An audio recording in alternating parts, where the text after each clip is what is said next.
अस्सलाम वालेकुम नाज़रीन, मैं हूं मोहम्मद शुएब और आप देख रहे हैं शेजर टीवी। नाज़रीन, इस वक्त हम बात करेंगे मौलाना माविया आज़म साहब के हवाले से। उनकी तरफ से एक बड़ा दबंग ऐलान हुआ है और हाल ही में उनकी शायद खाकान अब्बास साहब से भी मुलाकात हुई और इसके अलावा जो है आसिम माविया साहब के हवाले से भी कुछ खबरें गर्दिश कर रही हैं। तो फर्स्ट ऑफ ऑल हम बात कर लेते हैं उनके दबंग ऐलान के हवाले से कि देखें, उन्होंने कहा कि क्या मैं पाकिस्तान से लेकर अब तक जो है अगर आप तज्ज़िया करें, अगर आप एनालिसिस करें, पाकिस्तान की तारीख़ को पढ़ें, पाकिस्तान की हिस्ट्री को सामने रखें, तो आप इस नतीजे पर पहुंचेंगे कि पाकिस्तान की क़याम से लेकर अब तक पाकिस्तान की जो माशी सूरत हाल है वो डाउन होती चली जा रही है। ठीक है, डॉलर के मुकाबले में हमारे रुपए की कदर जो है वो वैल्यू जो है वो कम से कम तर होती चली जा रही है। उसकी बुनियादी वजह यह है कि उनका कहना यह था कि जिस पर्पज़ के लिए, जिस मकसद के लिए, जिस नज़रिए की बुनियाद पर हमने इस मुल्क को हासिल किया था और 6 लाख लोगों ने कुर्बानियाँ दी थी, उस मकसद को, उस गोल को, उस पर्पज़ को हमने पस से पुश डाल दिया।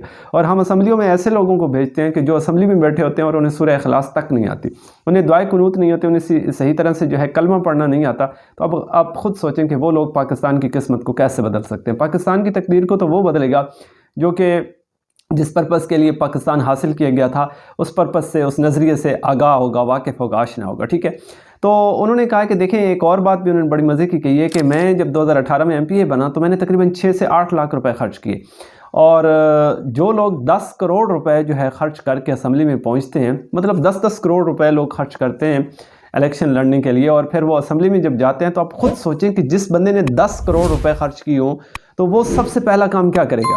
तो वो 10 करोड़ रुपए रिटर्न करेगा ना, और फिर उसके बाद अगला इलेक्शन भी उसने ज़ाहिर है लड़ना है, तो वो 10 नहीं, अब 15, ज़ाहिर है महंगाई बढ़ती जा रही है, 15-20 करोड़ रुपए मज़ीद जमा करेगा ताकि वो अगला इलेक्शन लड़ सके। ठीक है, इसके अलावा उसकी फैमिली भी है, उनका भी उसने ख्याल रखना है, तो ज़ाहिर है उनके लिए भी पैसा इकट्ठा करेगा। तो फिर आपको क्या देगा, आपके लिए क्या बचेगा?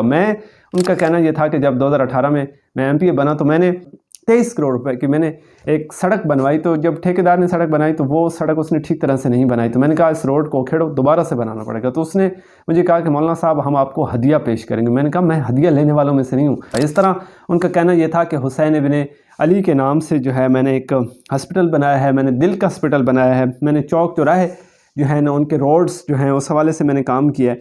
लेकिन उन्होंने एक बड़ी ज़बरदस्त बात की कि देखें, जब आप इक़्तिदार अबू जहल जैसे लोगों के हाथ में देंगे तो फिर इब्न ख़त्ताब जैसे फ़ैसले करने की आप तवक्को ना रखें। ठीक है, एक और बात भी उन्होंने बड़ी ज़बरदस्त कही है ज़मीन में कि हमारा जो बुनियादी पर्पज़ है कि हम नामूस सहाबा और अहले बैत के हवाले से जो है बात करेंगे और इसके अलावा आफिया सिद्दीकी के लिए हम आवाज़ उठाएंगे और फ़लस्तीन का मसला है, कश्मीर का मसला है, मस्जिद अक्सा की हुर्मत का मसला है, तो इस पे हम लोग ही आवाज़ उठाएंगे। इसके अलावा जो है शायद खाकान अब्बास साहब से भी उनकी मुलाकात हुई है और आसिम माविया साहब के हवाले से भी कुछ खबरें गर्दिश कर रही हैं।